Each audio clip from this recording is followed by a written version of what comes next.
So ito na guys, yung UPS. Ito talaga, bubuksan na talaga natin ito. No? Wala na pa itong pintupik pa. No? Sige.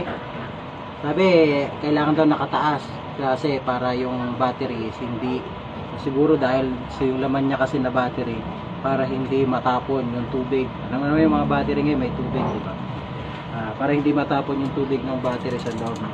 Kaya kailangan nakataas siya guys. Ayan, may arrow siya sa pataas. Battery inside. Do not drop. Okay. Ayusin natin yung pag-unboxing.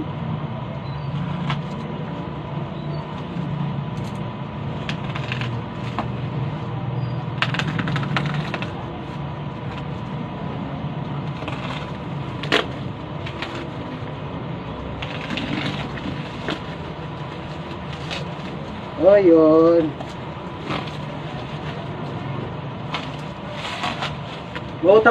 Mautak si